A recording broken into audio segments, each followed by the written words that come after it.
Hello and welcome back to the Wrestling Group. I'm your host, as always, Ryan, and today we are going to be doing another wrestling rankings video. We are doing top 5 KO Kevin Owens matches in the WWE. Now, I know obviously he's had a massive career. He's spanned the likes of PWG, CZW, Ring of Honor, but today I'm just going to focus on WWE mainly because it's easier for me to be able to go back and watch his matches and then rank them and that if there's less matches to watch. I mean, at one point I will do a Kevin Steen top 5 videos, which is obviously his name before WWE, for those of you who don't know, although I doubt there's many Kevin Owens fans out there that don't know he was Kevin Steen first. But I thought it'd be easier just focusing on WWE. I wanted to get this video out last week, but unfortunately I've been really ill, full of cold. So I've been sitting on this one for a while, so I'm finally going to get it recorded, edited and put out today. So this is the top 5 matches of Kevin Owens. Now Kevin Owens has been a massive favourite of mine. To be honest with you, mainly since his NXT days. I did watch him obviously in Ring of Honor and stuff, but I think when he got to NXT, he upped his game a lot more. And then when he gets onto the main roster, and he's been a mainstay now on the main roster for it's just under 10 years, just under a decade. But if I remember right, he debuted in 2015 on the main roster, so we're literally a year out, and it's shocking to me, to be honest, that he's only ever had one world title run on the main roster, because he's been a mainstay and he's been a main part of the main roster for so long. I feel like it's definitely time we give KO another go at the top. Like, he was my pick for the Royal Rumble this year, although I knew it was either going to be CM Punk or Cody Rhodes to win the men's Royal Rumble. The pick I wanted, the guy I wanted to see, was Kevin Owens. I want to see Kevin Owens go back to the top of the WWE mountain. So, having said that, like I say, we have our top 5, obviously starting at 5, being the lowest, and number 1 being what I deem to be the greatest Kevin Owens match in WWE.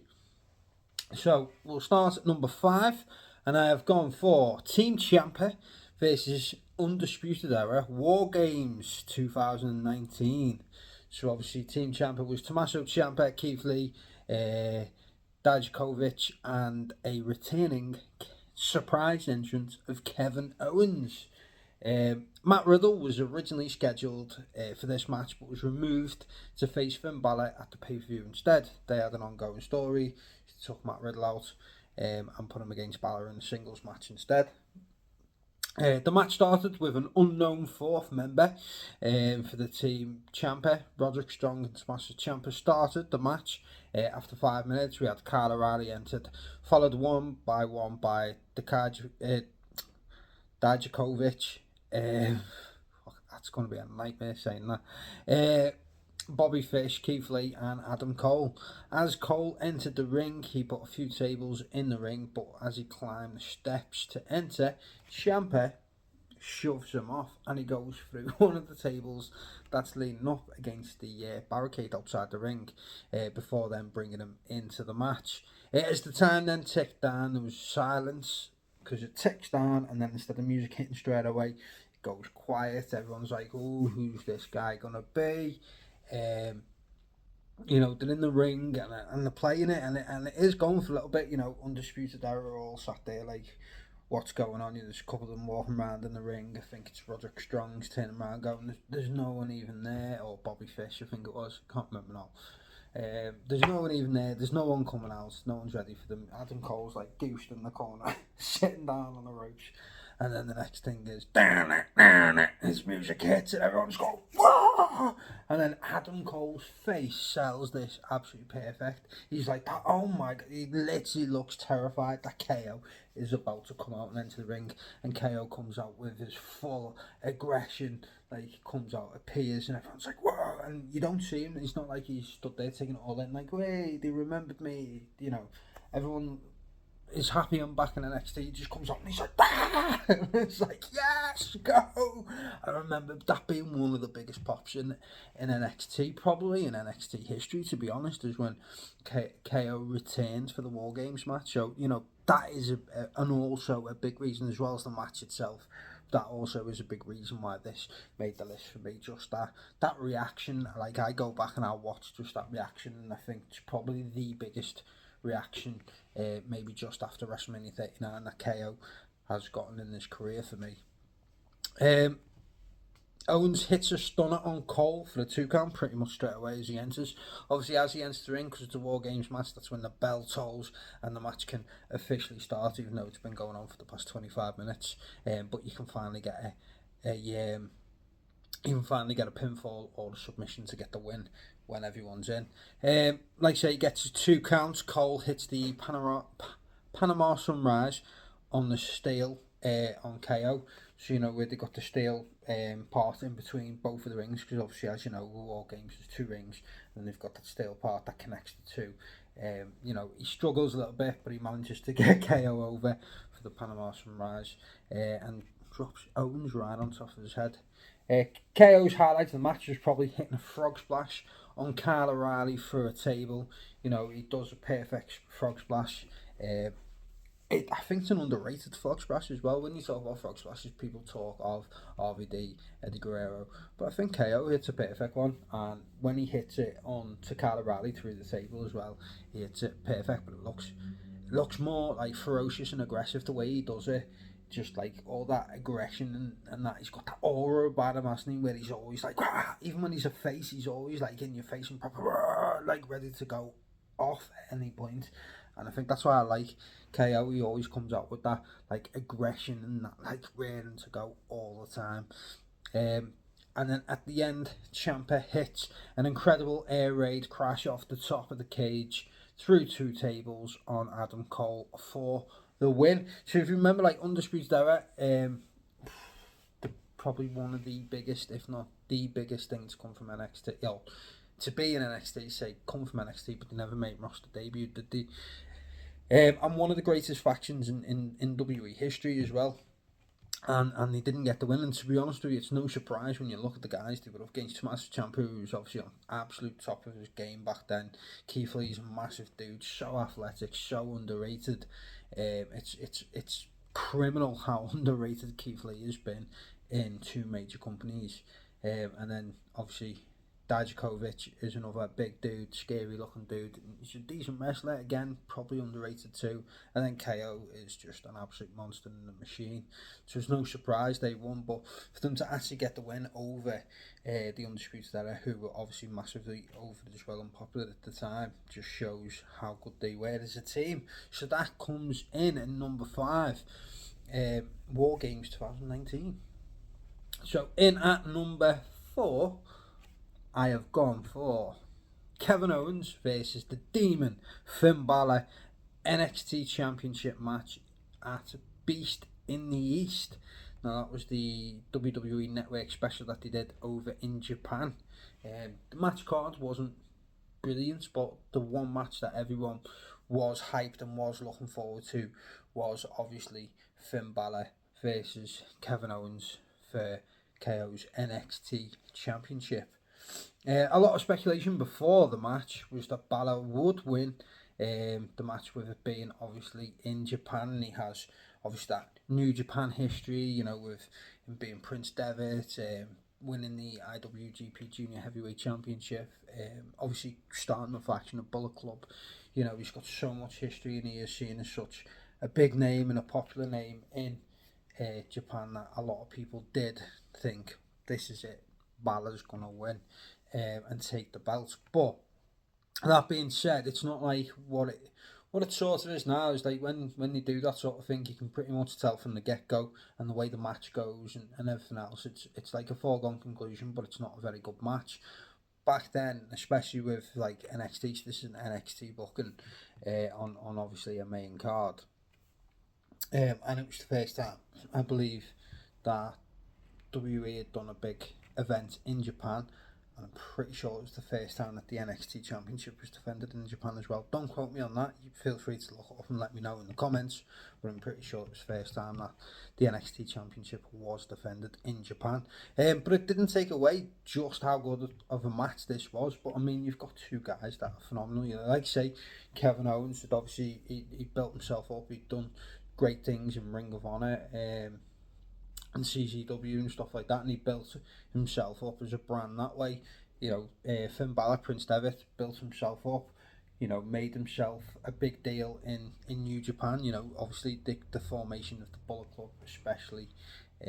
So you know, these were two big guys on the indie scenes, if you like, or outside of WWE, that come together in NXT to face off.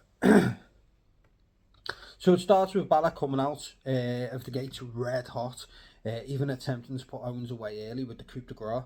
But Owens manages to escape from the ring, slips out the way, and then Balor then hits to the ropes and flies off with a jumping crossbody onto KO. Back in the ring now, KO then takes control of the match with like a modified version of the Celtic Cross, and inserts his dominance with his power and brawling ability, all while mocking the fans. A good heel KO always likes to mock the fans. At the end of the match though, KO manages to kick out of a coup de grace, and I'm pretty sure as well, I'm not 100% pretty sure on this, that no one had kicked out the coup de grace up until this point, so feel free to Google me on that one as well, but I'm pretty sure this was the first time it happened, so it was a big deal. And the pair exchanging some nail-biting false finishes. You'll find quite a lot of the matches that involve KO are a lot to do with false finishes and storytelling, but I love a match as long as it's done right. I love a match with false finishes. I want to be on the edge of my seat watching big name matches, big hard hitting guys, you know, big name wrestlers against each other, where you're sitting there on the edge of your seat and you're like, oh, this is it, 1, 2, oh, wow, you kicked out. This is like boom, boom, boom, finish it. Oh no, he's kicked out as well. What's going on? That's the type of wrestling I like, on the edge of your seat.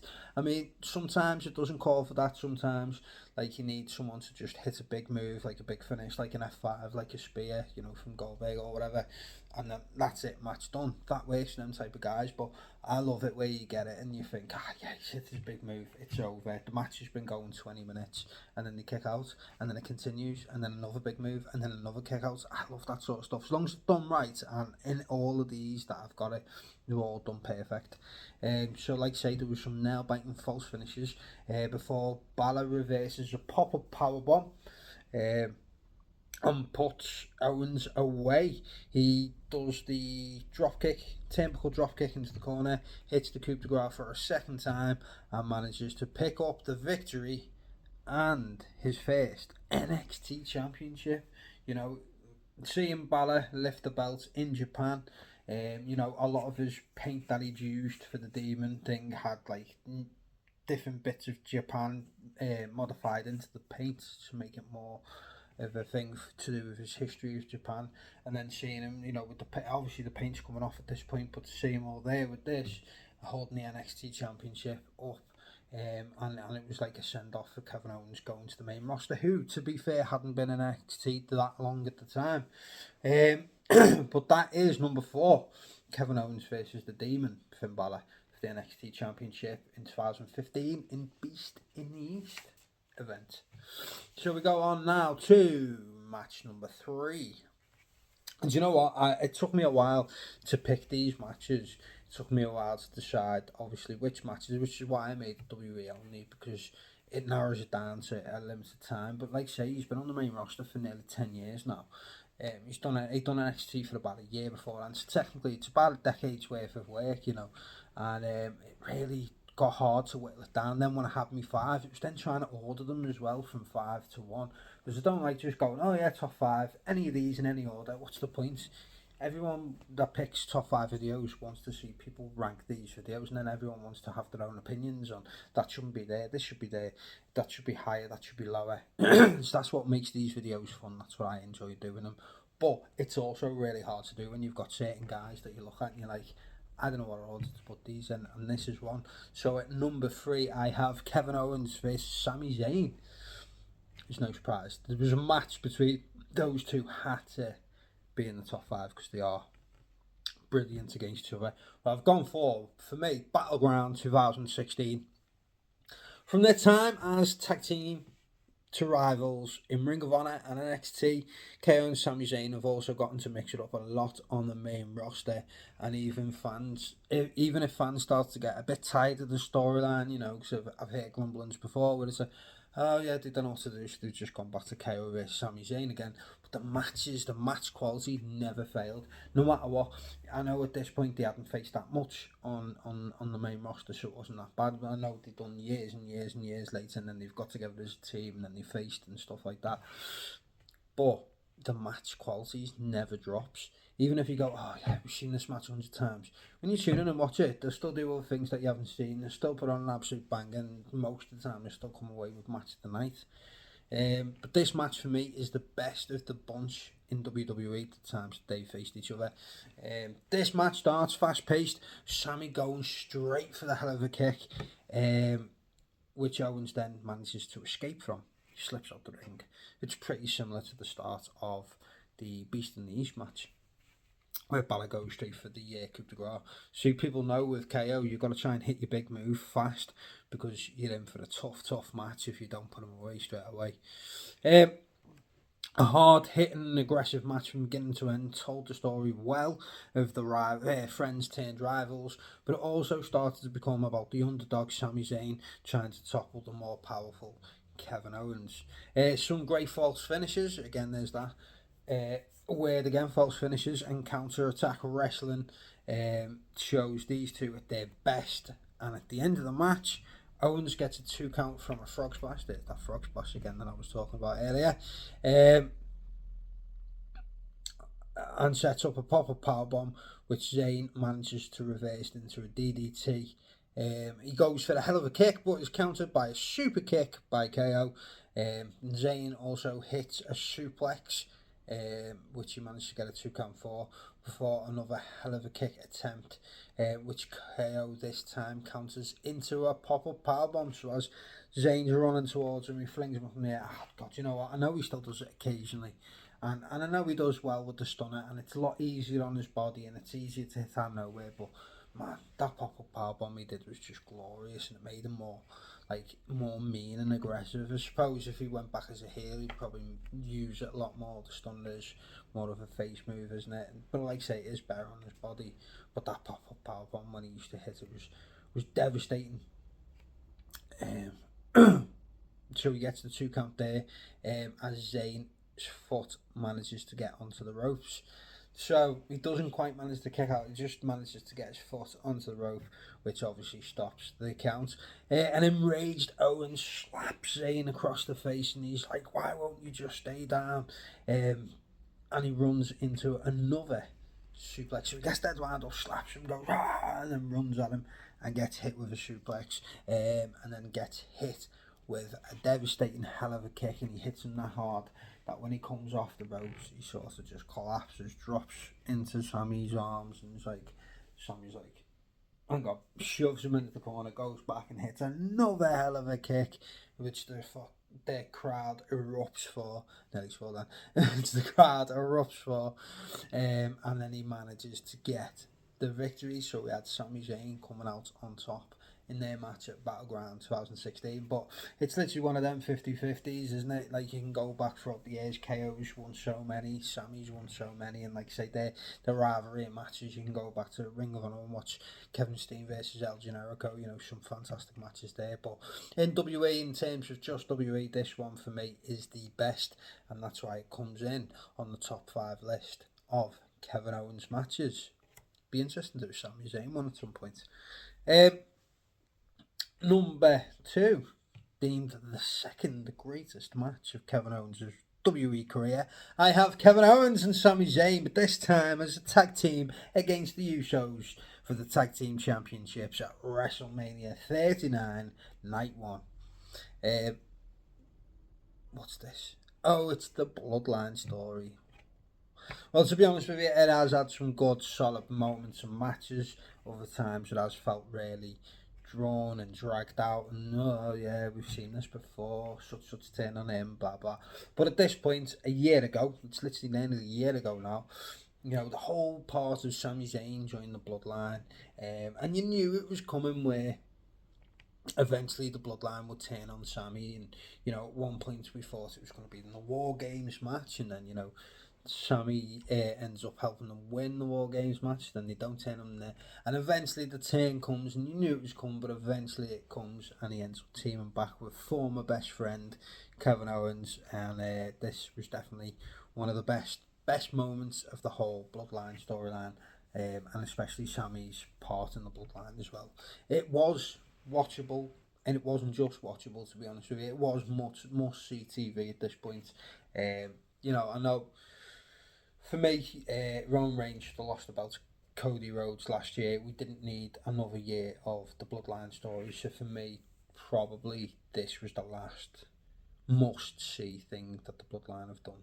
And it really was must see. It was phenomenal, and it just only got pipped to second place by one other match that I think is still better than this. And I know a lot of fans love this match.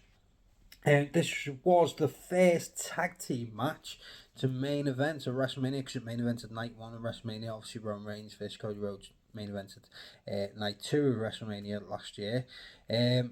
But it was the first one to main event of WrestleMania since the very first main event of WrestleMania 1. There's so much that happens in this match. Great storytelling. The fans were so invested in this match to the end. You know, you just come watch it just for the crowd and the way they react. They were so into this. Like I say, the Bloodline storyline. I mean, it's still going strong, to be fair. There's a lot of fans still out there, still love the Bloodline, still behind the Tribal Chief and all that. But for me, this is probably the last time it was must see. You know, there is bits that I've watched most of it since, but there is bits that I've watched and I thought, yeah, it's pretty good. But like, this was the last must see thing that they did for me. Like I say, fans were invested all the way through the match. At the end of the match, after a plethora of false finishes, there's that again, false finishes, the Usos hit a double diving splash on Owens, but he manages to kick out at 2. The Usos then hit a couple of super kicks, which is funny because the Young Bucks get a hell of a lot of crap for super kicks, and in this match, like, the super kick counter goes off the charts, probably into the 30s, the amount of super kicks in this match, but yet we hear no bad mouthing about that, which is a bit strange, isn't it? I love both teams, so like, I think super kick can be used as a finisher. I think it can be used as a normal move. It doesn't bother me as long as it's done and the person doing it makes it look effective. I'm not bothered. But anyway, getting off that, the Usos hit the double splash on Owens, who managed to kick out on 2. The Usos then hit a couple of super kicks before Sami then pulls Jay out of the ring and throws him over the commentary table. Zayn gets up into the corner and he's begging KO to the tag. And the fans are there willing him. It's like, yeah, KO tags. Sami comes in and the crowd erupts. They go mad. I mean, it is shocking that WWE never really pulled the plug on Sami Zayn being a sort of a main eventer. I mean, the fans were just so far behind him. It was unreal, just how much the fans got behind Sami Zayn. I don't think fans have been that behind one guy since probably Kofi Mania, and that ended with Kofi being WWE champ. I'd say he tags in, the crowd erupts. Zayn hits not 1, not 2, but 3 hell of a kicks and gets the pinfall victory. The Usos' reign of terror over the Unified Tag Team Championships comes to an end at 622 days. Because that's WWE, and they like to remind you how many days champions someone's been. Why all of a sudden this has become a thing, I'm not sure. But KO and Sami Zayn become victorious at WrestleMania night 1 at WrestleMania 39. So it was a phenomenal match. Like I say, fans were invested in it so much. Again, it's another one of them false finishes, but again, it was another one of them that was done perfect. Like, I remember watching this live, being on the edge of my seat, like, oh my god, the Usos are still going to retain, and then KO and Sami Zayn, oh my god, they're going to become tag team champions finally in WWE. They've not been tag team champions before, don't forget. And it was end to end, and I remember because my wife, she's a massive Usos fan. Like I am too, but she's a massive Usos fan. She even liked them back in the day when they come out doing a haka laka laka thing that they used to do. But she was all for the Usos in this, and I was all for KO and Sammy in this. Um, so it was very interesting. It was very fun to watch when you're on opposing sides and you got so many false finishes. So I remember being really fun watching it, and definitely deserves its place at number two. And like I say, just got pipped by one other. So we'll run through 5 down to 2, and then I'll give you my favourite or the best, should I say, the best Kevin Owens match in WWE history. So we've got number 5, and we have Team Ciampa versus the Undisputed Era War Games 2019. Number 4 is Kevin Owens versus Demon Finn Balor for the NXT Championship, Beast in the East 2015. And then we go to Kevin Owens versus Sami Zayn at Battleground 2016. And then we go to Kevin Owens teaming with Sami Zayn versus the Usos for the Unified Tag Team Championships. WrestleMania 39 main event, night 1. So what match could be the greatest match of Kevin Owens' career so far in the WWE? Well, it is Kevin Owens versus John Cena. But which match? It's the Elimination Chamber pay-per-view 2015. It is the very first match between the two. The original Owens versus Cena trilogy was brilliant. WWE sometimes gets things really right, and then sometimes they'll keep doing the same match. So like they'll put two guys against each other and the crowd goes nuts and everyone enjoys it and it's a really good match and they give them the time to build the match. And then they'll give it to you again and again and again and again and again and again and again and again until you get absolutely fed up and it doesn't matter what they do in the match. You're like, I don't care anymore because you're overkilling it. Then sometimes they'll do like a trilogy of matches or I don't know what before works out to a quadrilogy. I don't know, of matches, and they just get right. Like the KO John Cena trilogy was fantastic back in 2015. The AJ Styles and John Cena trilogy in 2016 was brilliant as well. There's so many times where they can hit it and they get it just right, and then they get out, and that's what you want. You want one wins one, then the other one wins it, and then the third one is the blow off, and that's it. These didn't face again for a while after that, which was exactly perfect to do it. Obviously, the top face in WWE faces the top heel of NXT. This match, the first in the trilogy, was the best for me, but arguably, to be honest, all three of these could have easily made this list at some point, because they were that good. Back in take a shot. Back in 2015, John Cena was doing his US Championship Open Challenge, by the way, which was some of his best matches of his career.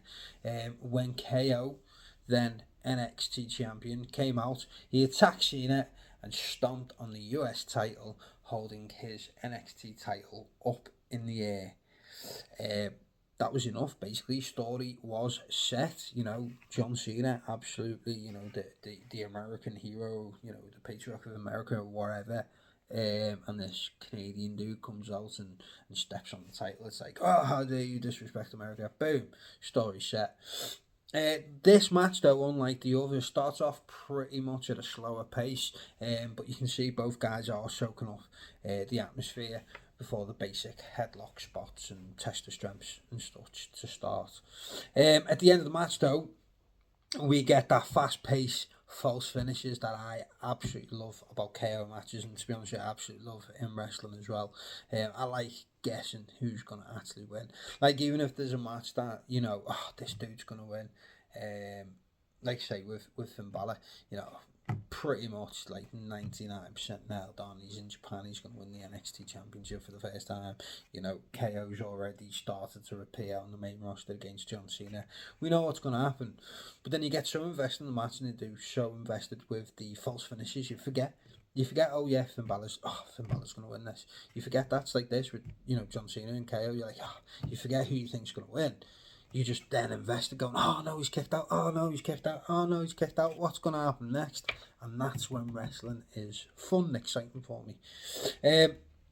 Like I say, at the end of the match, Cena locks in an STF, but KO manages to escape. Owens then fails an attempt of Cena's signature 5-star knuckle shuffle, and Cena then hits him with an AA, but only gets a 2 count. Owens then hits Cena with an AA of his own, and again only gets a 2 count as well. A diving leg drop by Cena, another 2 counts, and KO reverses another AA attempt into a pile driver for a near fall. Cena kicks out after a pop-up powerbomb as both men struggle to put away each other with their finishing manoeuvres. So both guys have kicked out of the other one's finisher, and Cena's even kicked out of his own. Cena attempts a superplex off the top of the turnbuckle, but is countered into an avalanche fisherman buster for another near fall. Cena then gets up, hits a strong clothesline on KO, knocking him down, and then lines up and goes for the second, which KO then ducks, and he lands one more pop-up powerbomb for the victory and pins John Cena clean in his first ever main roster pay-per-view match. So at this point we knew Kevin Owens was going to be a big deal in WWE, and he was the first guy to really come from NXT to come straight in at the top, because that was the top, although like Cena was US champion, Cena was still the guy, and he come in and he pinned Cena clean in the middle of the ring and shocked a lot of people. But the fact he come up and he was still NXT champion at the time, obviously then goes on and drops the belt to Finn Balor, and then obviously faces Cena for the US championship and fails. But like coming in your first match and you take out the biggest guy in the whole company, the biggest name in the whole company in your first ever match, that just sent shockwaves. People were talking about it for ages, and it showed everyone just what Kevin Owens could do. It was the next look at NXT not just being classed as developmental brand. It was like, holy crap, these guys are going to come up and they're going to make names for themselves, and it was then starting to look at NXT in a new light as well, and it was like, God, some of the talent that we've got down there, not just when they come up to the main roster, but we started getting that black and gold era not long after this, where the NXT was the most exciting and fun wrestling to watch. It was the best wrestling on TV at a certain time, which unfortunately didn't last, but we had a good chunk of a few years, and Kevin Owens just debuted on the main roster just before NXT got to its very best. But Kevin Owens was doing great big things on the main roster at the time, like I say, taking out the big guy, John Cena himself, at his first ever main roster pay-per-view. So there you have it. That is my top 5 Kevin Owens matches in his WWE career. Do you agree or do you disagree? Let me know in the comments down below. Do you think all these should be in? Do you think there's 5 that should be in over these? Is my order? Do you think my order's wrong? It's all fun. I love hearing any feedback.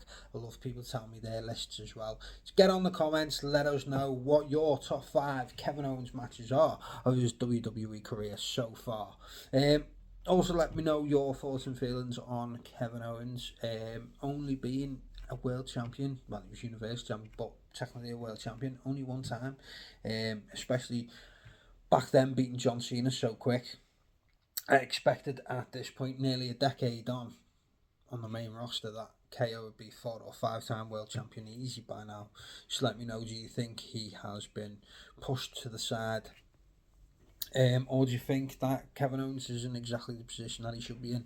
So let me know. It's all good. I love talking about KO.